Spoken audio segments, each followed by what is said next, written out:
안녕하십니까. 3월 2일 토요일 마가복음 9장 38절에서 50절 말씀입니다. 요한이 예수께 여짜오되 선생님 우리를 따르지 않는 어떤 자가 주의 이름으로 귀신을 내쫓는 것을 우리가 보고 우리를 따르지 아니하므로 금하였나이다. 예수께서 이르시되 금하지 말라. 내 이름을 의탁하여 능한 일을 행하고 즉시로 나를 비방할 자가 없느니라.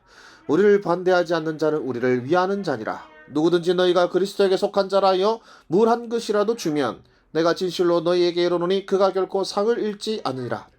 또 누구든지 나를 믿는 이 작은 자들 하나라도 실족하게 하면 차라리 연자 맷돌이 그 목에 매어 바다에 던져지는 것이 나으리라.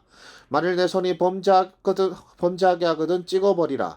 장애인으로 영생에 들어가는 것이 두 손을 가지고 지옥 곧 꺼지지 않는 불에 들어가는 것보다 나으니라. 만일 내 발이 너를 범죄하게 하거든 찍어버리라. 다리 저는 자로 영생에 들어가는 것이 두 발을 가지고 지옥에 던져지는 것보다 나으니라. 만일 내 눈이 너를 범죄하게 하거든 빼버리라. 한 눈으로 하나님의 나라에 들어가는 것이 두 눈을 가지고 지옥에 던져지는 것보다 나으니라. 거기에서는 구더기도 죽지 않고 불도 꺼지지 아니하느니라. 사람마다 불로서 소금치도 함을 받으리라. 소금은 좋은 것이라되 만일 소금이 그 맛을 잃으면 무엇으로 이를 짜게 하리요. 너희 속에 소금을 두고 서로 화목하게 하라 하시니라. 아멘.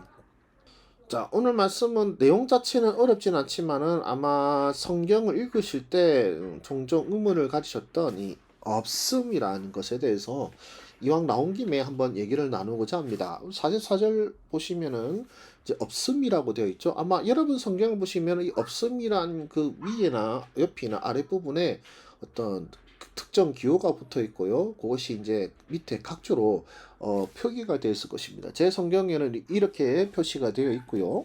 그리고 그 각주로 보면 이렇게 되어 있습니다. 어떤 사본에 44절, 46절 양절에 48절과 같은 문구가 있다라고 했습니다. 48절은 여러분들 아신 대로 거기에서는 구더기도 죽지 않고 불도 꺼지지 아니하느니라 되어 있는데, 그러니까 다른 사본에는 이 구절이 없는데 어떤 사본에는 이 44, 46절에도 이제 구더기도 죽지 않고 불도 꺼지지 않는다는 이 내용이 있었다라는 것이죠.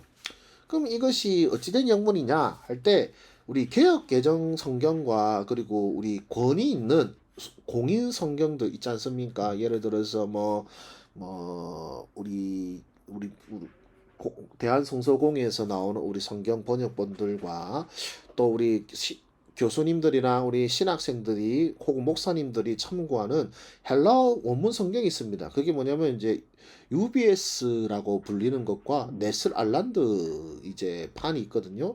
UBS 3판, 네슬 알란드 27판 뭐 이런 게 있는데, 요거는 이제 권위 있는, 여러분들이 아시는 대로 옛날에 이제 예수님 당시에 그 기록된 성경 원문들은 이제 시대가 지나서 다 유실됐겠죠. 그러나 그 원문을 필사한 사본들이 있습니다. 그리고 사본들이 정말로 많이 씁니다. 그냥 한두 권 정도가 아니고 정말 엄청나게 많은 사본들이 있는데, 근데 그 사본들 가운데는 이제 어떤 정통성도 있고 역사성도 있고 또 뭐 여러 가지 이유로 좀 권위 있다라고 판단되는 사본들이 있고, 또 비교적 그 어떤 외부의 어떤 영향을 받았거라든지 보존 상태라든지 혹은 어떤 시대적 배경에 따라서는 조금 그 권위가 조금 저평가, 아니 뭐 제가 말이 참 조심스러운데 조금 권위 있는 사본들보다는 조금 떨어진다라고 여겨지는 사본들이 있어요.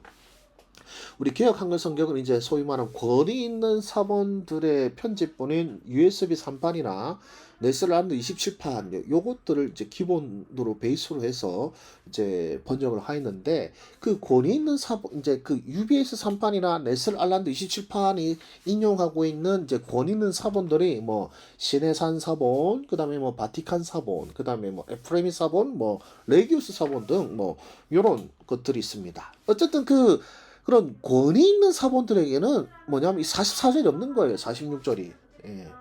그냥 48절에 그 내용이 있는데, 그러나 조금 이제 권위가 떨어진다라고 여겨지는 몇몇 사본에 뭐는 또 그 내용이 있는 거예요.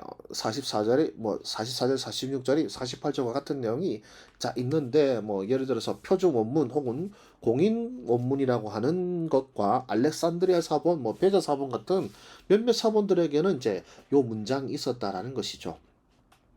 그러나 이제 근데 주의하실 것이 뭐냐면은 소위 말씀 보존학회라고 하는 사람들이 있습니다. 이제 뭐 킹 제임스 성경을 아주 유일하게 뭐 영감 없는 성경으로 받아들이는 그 함인데 각 교단에서 이단으로 규정했죠. 자, 그 사람들이 자기네들을 뭐 성경을 홍보하면서 하는 말이 우리 성경에는 없음이라 문구가 없다. 우리는 유실된 문구가 없다 하면서 대단히 자기들 영감된 것이 자랑하지만 그러나 사실 그건 참 교만한 말이면서 동시에 아주 성경적으로 문제되는 말입니다. 왜냐하면 우리는 사본이 영감되어 있다고 말하지 않습니다. 맨 처음 우리 성경 원저자들이 기록한 바로 그 원문이 영감되었다라고 믿고요. 그리고 또 우리가 믿는 바는 이 사본들을 통하여서 하나님께서는 이 처음에 기록하셨던 그 원문을 우리에게 지금도 흠없이 전하게 해주셨다라고 우리는 믿고 있고, 그렇기 때문에 어떤 사본, 어떤 특정 사본이 특별하게 권위가 있다, 영감이 있다, 아니 권위 있다는 말은 좀 잘못된 것 같고요. 어떤 특별한 사본이 영감되었다라고 결코 주장하지 않습니다.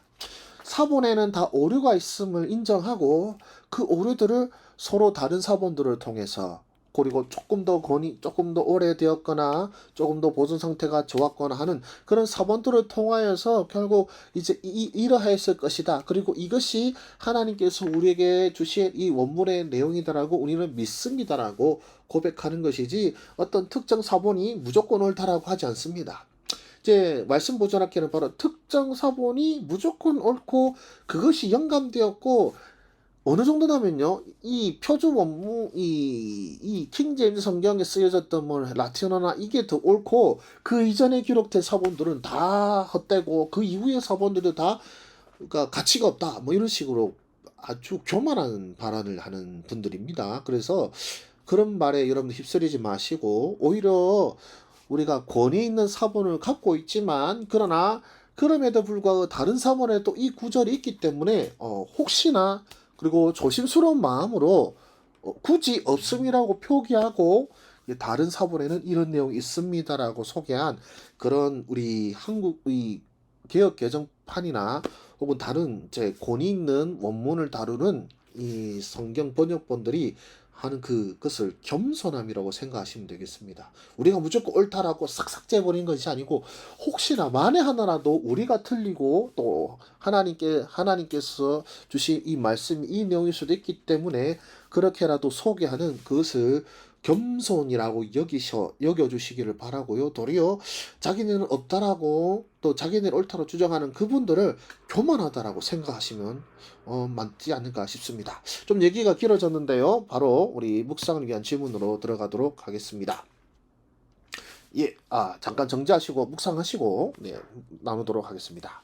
자, 하나님, 예수님은 어떤 분이십니까? 할 때 저는 주의 이름을 의지하는 자들을 함부로 금하지 말라고 하심이라고 했습니다.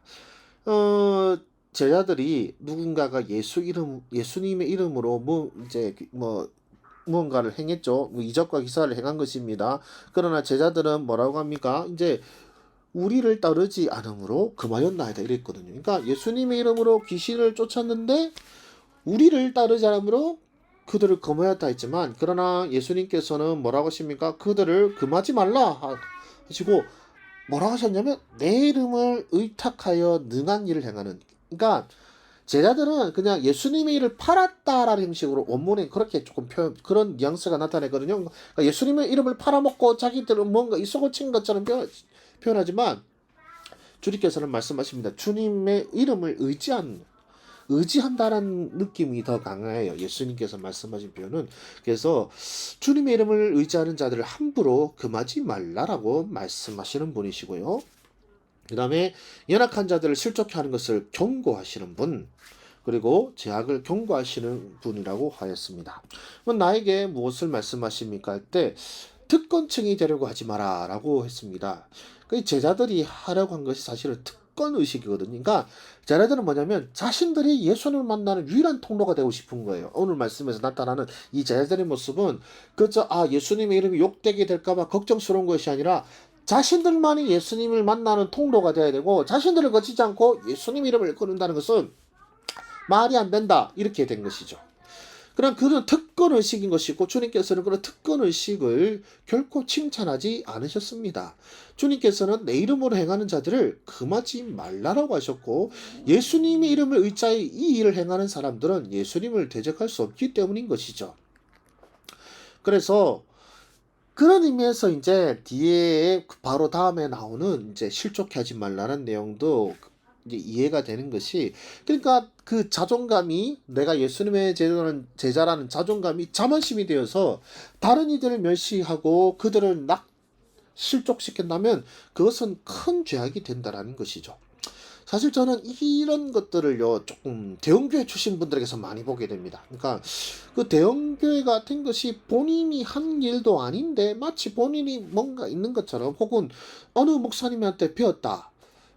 사실 우리가 다른 신앙 성경에 보시면은 뭐 나는 바울파다, 나는 아볼로파다는 우리 어리석은 사람들과 같이 요즘도 뭐 똑같습니다. 내가 어느 목사님한테 다이렉트로 배웠다, 어느 목사님한테 제자 훈련 받았다면서 자신들이 뭔가 특권 의식을 가지고 있고 자신들 신앙이 특별한 것이냐 하는 사람들이 있는데 주님 결코 칭찬하지 않으십니다. 절대로 칭찬하지 않으십니다. 특권층이 되어서 내가 만난 예수님은 진짜고 너희들이 만난 예수님 다 가짜다 하는 것은 아주 교만한 생각인 것이고 주님께서는 그것을 이번 말씀을 통하여 경고하신 것이죠. 그렇기 때문에 조그마한 제약도 두려워하는 마음으로 내 자존감이 자만심이 되어서 다른 이들을 멸시하는 그것이 얼마나 큰 죄입니까? 조그마한 제약도 그 손이 죄를 저지르는 건 손을 자르고 지옥에 안 들어가기 더 낫다고 말씀하실 정도인데 연약한 사람들을 실족시킨다면 그건 얼마나 큰 죄겠습니까? 그래서 조그마한 제약도 두려워하는 마음을 가진다면 그런 특권의식을 가지지 말고 겸손하게 주님을 다루고 또 주의 이름을 부르며 행하는 자들을 또한 겸손하게 인정할 것을 주께서 말씀하시는 것 같습니다. 그래서 난 어떻게 살아야겠습니까? 특권의식에 사로잡히지 않도록 나 자신을 돌아보자 라고 했습니다. 사실 제가 고신교단 소속 목사니까요. 우리 고신교단이 이제 말씀에 대한 어떤 자부심이 있습니다. 그런데 이게 자부심이 까딱 잘못하면 이제 자만심이 될 수도 있거든요. 그러니까 우리 교단에 나가는 어떤 신앙 고백과 말씀 연구가 옳고 뭐 어느 특정 교단은 뭐 너무 한쪽에만 치우쳤기 때문에 그들이 하는 성경에서 틀리고 이런 특권의식에 사로잡힐 때가 많습니다. 그러나 주님께서는 주의 이름을 의지하여 행하는 자들을 금하지 말라 하셨고 또 주님의 이름을 의지하면서 주님을 반대할 자가 없다고 하셨기 때문에 우리 생각보다 사실 우리 주님께서 생각하시는 좀 울타리라 할까요? 그게 우리 생각보다 훨씬 넓으신 것 같아요. 그래서 특권의식에 사로잡히지 않도록 나 자신을 돌아보자라고 했고요. 그래서 나로 인해 누군가가 믿음을 잃지 않도록 주의하고 다른 일을 경계하는 것이 아니라 나 자신을 경계하자라고 묵상하였습니다. 여러분들은 어떻게 묵상하셨습니까? 오늘 좀 많이 길어졌는데요. 사실 요 특권의식과 비슷한 분들에 대한 얘기를 하다 보니까 이렇게 된 것 같은데요. 유튜브에 올린 것이 조금 조심스럽게 하지만 아직 뭐 많은 분들이 보시진 않으니까요. 여러분들에게도 유익한 시간이 되었기를 바랍니다. 오늘 이만 이대로 마치도록 하겠습니다. 감사합니다. 수고하셨습니다.